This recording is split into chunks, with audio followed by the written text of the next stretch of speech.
Berdebar kan? Sebab apa tu? Okeylah, saksikan para penonton sekalian, terutamanya kaum wanita di luar sana.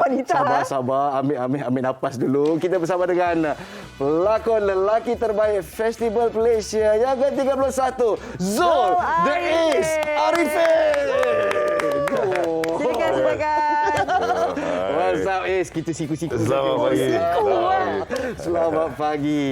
Saya ingat perempuan je yang berdebar. Punya awak pun berdebar ya? Saya pun berdebar. Pertama sekali sebab kau tengok lengan dia. Lengan dia besar di kepala saya, tahu tidak? Zul, penantian 13 tahun. Saya difahamkan 7 tahun sebelum ni anda pernah memenangi pelakon harapan terbaik. Betul. Saya difahamkan Abang Rosyamno pernah cakap kat Zul kan, kalau kau tak menang, aku ketuk kepala kau kalau kau tak dapat pelakon lelaki terbaik. Betul. Malam yang sama dia menang for pembantu. Dah tepat sekali.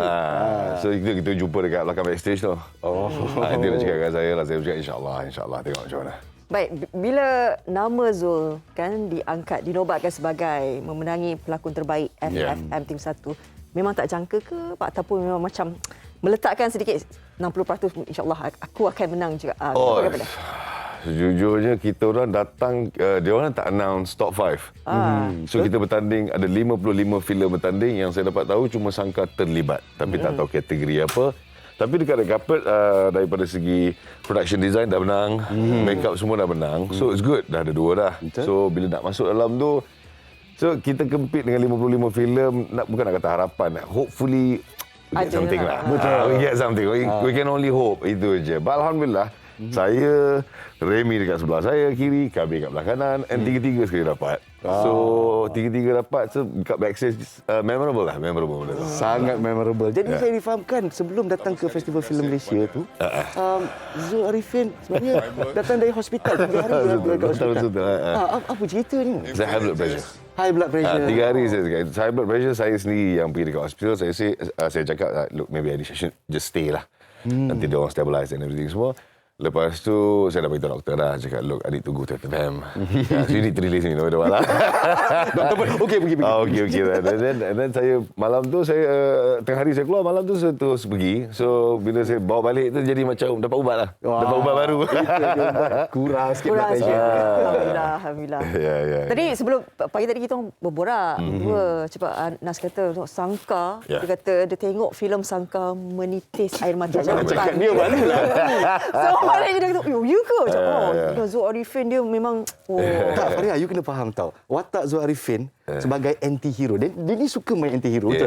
You love this anti-hero punya watak. Dan kalau kat sini apa kita nampak, watak Adam ni sebuah cerita penebusan sebenarnya. Jadi saya tahu, bila saya tengok promo pun, saya ni minat MMA. Jadi saya cakap terang, wah, ini filem MMA pertama Malaysia. Tapi lawan dia 30% je. Betul. Tapi bila kita tengok jalan cerita dan Kabir Bhatia, is an expert tentang cerita-cerita naluri dan hati kan. So cerita penebusan ini memang sangat cocok dengan Zul Arifin. Jadi saya nak tanya persiapan untuk the role sebenarnya. Saya tahu Zul Arifin. Sebab dah menang kan dengan filem sebegini. So lepas ni bagaimana? Saya sebenarnya Sangka ni dia punya, kita promote sukan yang agak kurang famous sikit dekat kita punya country. So kita nak bagi pengenalan, we want to be the first. But the whole movie sebenarnya sebab forgiveness. So kita ada dua lelaki, ego dia orang clash. So the whole movie structure tu yang saya nak cuma adalah satu scene sahaja yang jadi jantung kepada filem Sangka, di mana Remy maafkan saya. Dekat sebab 2 orang lelaki and then ego and everything yang berlaku dalam cerita tu, kita perlukan jantung dia. Jantung dia masa dia maafkan saya dekat padang. The minute saya dapat scene tu, kita execute je scene tu, kita tahu we have a good movie. Itu saja. Yang lain tu persiapan tu secara visual. Tapi kita nak bagi, like you said, lelaki ni bila menonton dia susah nak sedih. Sebab tu bila saya shoot, Kabir originally nak saya menangis depan Remy. Masa script reading, I said no way. If saya menangis, penonton tengok adalah orang secara visual, kita tengok orang menangis. Tapi if saya hold it, then penonton akan nangis. Saya cakap scene tu berapa kali take? Banyak kali. One take. Hebat. Sebab tak hebat lama. Sebab saya cakap terang Faria, scene tu lah kita tengah tahan lama ni. Bila muka dia berubah tu, kami imagine kenapa dia dapat pelakon lelaki terbaik, sebab dia berlakon tanpa dialog tu tapi kita faham segala yang berlaku. Saya suka scene tu because saya duduk dekat belakang Remy. Kalau saya duduk depan Remy akan tengok saya. So Remy lumpuh, dia tak boleh tengok saya. So emosi saya kena hide because of ego. Saya kena duduk belakang tu. Tapi dia cakap, dia maafkan. Saya yang kena react dekat belakang tu. Betul. So then baru saya datang ke depan dia. Saya cakap dekat Kabir, cakap give me this take. Bagi saya take ni dulu. Kalau tak jadi, you do whatever you like. Okay, so give you that first. Give me that one first. Itu saya nak sangat. So the minute saya dah buat, and then he said, okay, that's it. Wow. Done. So kami berikan banyak kelonggaran kepada Zul. Betul. Kita pun sebagai pelakon, kita kena percaya yang apa yang kita nak buat, kita nak bring to the table. So biasalah. Saya seronok sebenarnya banter dengan director. Okay, kita tengok objektif dia, kita nak make it a good one. Betul. So give me that one first.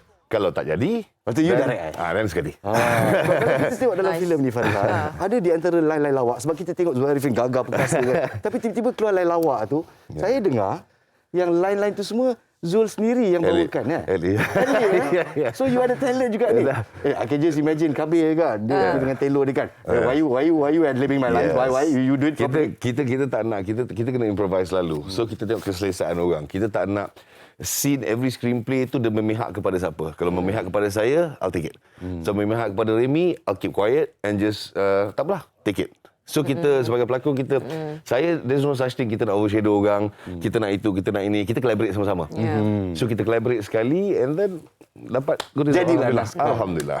Okay, bila dah menang melalui filem Sangkar ini, selepas ini, apakah penanda aras nanti nak filem bagaimana pula nak mencabar diri itu pastinya ada kan, sebab dulu kata 13-15 tahun tak dapat bagi saya trofi itu adalah tanggungjawab. Pegang dulu. Saya ambil feel je.